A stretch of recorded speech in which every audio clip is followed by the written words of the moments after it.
तो मेरे बहुत ही प्रिय और बेहद सम्मानित साथियों, हृदय की असीम गहराइयों से अभिनंदन, बहुत बहुत हार्दिक स्वागत।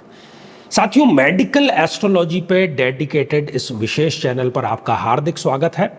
और आप यदि एस्ट्रोलॉजी में बिलीव करते हैं तो हमारे आचार्य चंद्रकांत चैनल को भी आप जरूर विजिट कर सकते हैं। साथियों, इस खास तौर पर मेडिकल एस्ट्रोलॉजी पर आयोजित होने वाले इस चैनल को लेकर के हम अलग अलग बीमारियों के जो ज्योतिषीय कारण हैं उस पर चर्चा करते हैं। और इसी क्रम में आज हम चर्चा करेंगे कि धनु लग्न के जातक या जातिका की कुंडली में कौन कौन सी ऐसी स्थितियां, ऐसी परिस्थितियां, ऐसे समीकरण उत्पन्न होते हैं या रहते हैं जबकि वो गंजेपन का शिकार हो जाता है।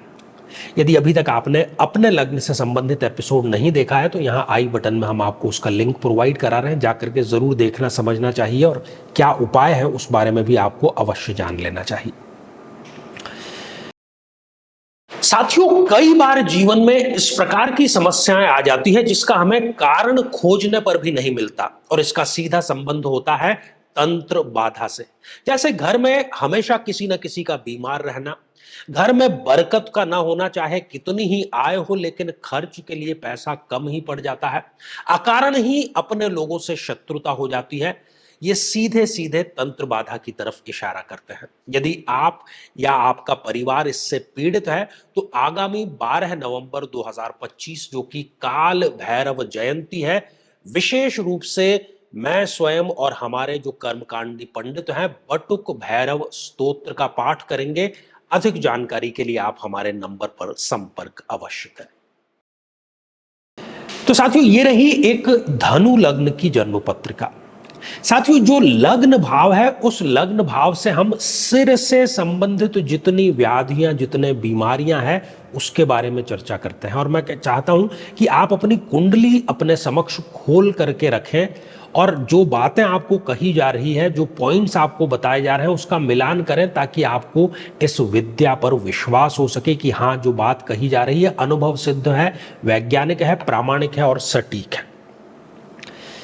साथियों, धनु लग्न की जन्म पत्रिका में यदि गुरुदेव यदि स्वयं उठ करके छठे, 8वें या 12वें भाव में जाकर के विराजमान हो जाए तो व्यक्ति के जो सिर के बाल हैं वो 30 वर्ष की आयु के पहले पहले ही बहुत तेज गति से झड़ने का ये कार्य करते हैं, और कोई भी उपाय जो है वो काम नहीं आता। सम्मान हानि भी उसके होती है, या तो वो बहुत बहुत मोटा होगा या फिर वो जरूरत से ज्यादा दुबला होगा।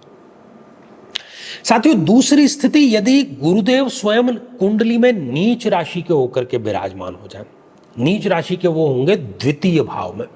यदि गुरुदेव यहां पर विराजमान है तब ये गंजेपन की शिकायत व्यक्ति को अवश्य देता है, खासतौर पर अपनी दशा अंतरदशा में। साथ उसको पैतृक संपत्ति संबंधी भी विवाद देता है, अपने ही कुटुंब के लोग उसके शत्रु होते हैं और अपनी वाणी जो है उससे भी वो परेशान होता है। कई बार वो अपनी वाणी से ही अपना बनता हुआ काम स्वयं ही बिगाड़ देता है।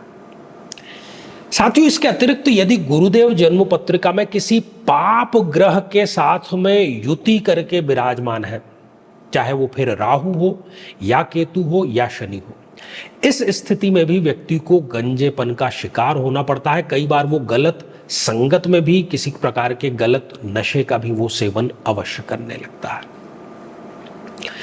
इसके अतिरिक्त साथियों, यदि गुरुदेव जो कि लग्नेश है वो यदि कुंडली में बलहीन हो जाएं, और बलहीन कब वो होंगे, यदि वो अस्त अवस्था में है, अर्थात सूर्य के बहुत क्लोज हैं और सूर्य के कारण वो अस्त हो चुके हैं, या फिर आप उनकी डिग्रियां देखिए, कहीं वो जन्म कुंडली में 0 डिग्री या 28, 29 जैसी अंतिम डिग्रियों के हैं, तब भी वो व्यक्ति को इस प्रकार की समस्या देते हैं।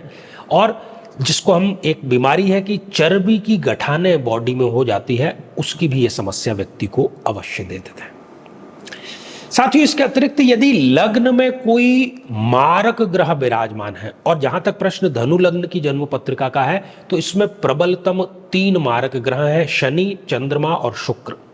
तो इनमें से कोई 1, 2 या तीनों ही यदि लग्न में विराजमान है तब भी ये समस्या व्यक्ति को आएगी, या फिर इनमें से कोई 1, 2 या तीनों ही सप्तम भाव में विराजमान है तो सप्तम भाव से वो लग्न को देखने का कार्य कर रहे हैं, तब भी ये समस्या व्यक्ति को आएगी।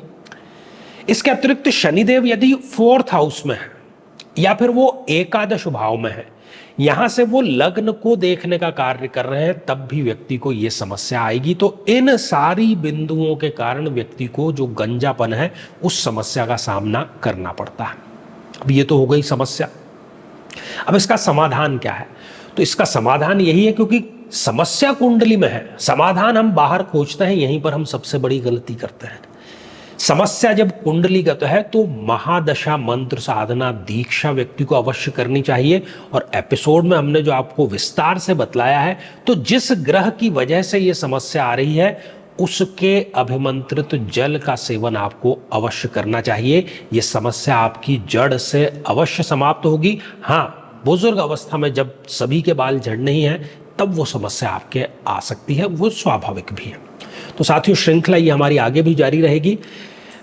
दो महत्वपूर्ण सूचनाएं आपके लिए है कि साथियों, यदि आपको भी लगता है कि आप किसी प्रकार की तंत्र बाधा से परेशान हैं, घर में जैसे कि सदैव कोई ना कोई बीमार रहता है, पूरी मेहनत करते हैं लेकिन रिजल्ट नहीं मिलता, मतलब प्रॉब्लम है, उसका आपको कारण नहीं समझ में आ रहा, तो इस प्रकार की सभी तंत्र बाधाओं के निवारण के लिए बटुक भैरव स्तोत्र का हम पाठ करने जा रहे हैं विद्वान पंडितों के साथ में। काल भैरव जयंती 12 नवंबर को। तो अधिक जानकारी के लिए आप व्हाट्सएप पर संपर्क जरूर करें। और यदि आप भी चाहते हैं कि आपकी कुंडली का संपूर्ण विश्लेषण हो, समस्या का समाधान हो, तो आगामी समय में मैं स्वयं इन शहरों में उपस्थित रहूंगा। आप समय लेकर के मिल सकते हैं या टेलीफोनिक या वीडियो कॉल के माध्यम से भी जुड़ सकते हैं। तो साथियों, आज के लिए केवल इतना ही, और इसी मंगल कामना के साथ में कि आप सभी स्वस्थ, समृद्ध और शांतिपूर्वक जीवन व्यतीत करें। नमस्कार।